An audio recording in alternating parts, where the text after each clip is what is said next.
অনেক স্বামী স্ত্রী আছে, অনেক স্বামী আছে স্ত্রীর ভালো গুণ দেখে মনে মনে আলহামদুলিল্লাহ বলে, আল্লাহকে শুকরিয়া জানায়, কিন্তু বউর কাছে কিছু বলে না। বউরে দৌড়ের উপর রাখে সবসময়। অনেকে মনে করে যে দৌড়ের উপর রাখলে মহিলা মানুষ সোজা থাকবে, প্রশংসা করলে মাথায় উঠবে, এরকম চিন্তা অনেকে করে। এটা ভুল। মানুষের ভালো কাজের স্বীকৃতি পেলে মানুষ আরো ভালো কাজ করতে উদ্বুদ্ধ হয়। আর আল্লাহ তাআলা সেটাই নির্দেশ আমাদেরকে করেছেন। নবী সাল্লাল্লাহু আলাইহি ওয়াসাল্লাম বলেছেন, মাল্লাম ইয়াশকুরিন নাস লাম ইয়াশকুরিল্লাহ। যে ব্যক্তি মানুষের ভালো কিছু দেখার পর তার শুকরিয়া জানায় না, মানুষকে যে শুকরিয়া জানায় না, সে আল্লাহকে আলহামদুলিল্লাহ বললেও সেটা শুকরিয়া হয় না। এই জন্য শুধু আল্লাহকে আলহামদুলিল্লাহ বললে হবে না, মানুষকেও স্বীকৃতি দিতে হবে। এটা স্ত্রীর বেলায় প্রযোজ্য, স্বামীর বেলায় প্রযোজ্য।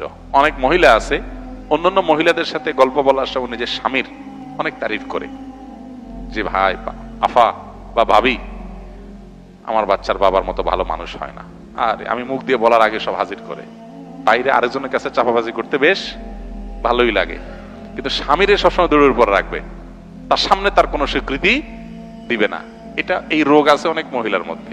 একই কথা পুরুষের মধ্যেও, বাইরে যায় বউ রান্নার তারিফ করবে, চাপা পিটাবে, গলাবাজি করবে, তো বাসায় বউকে একটা বার সত্যটা স্বীকার করবে না যে আলহামদুলিল্লাহ রান্নাটা ভালো হয়েছে, বরং যতই ভালো হোক একটা দোষ বাইর করবে যে চাপে রাখি।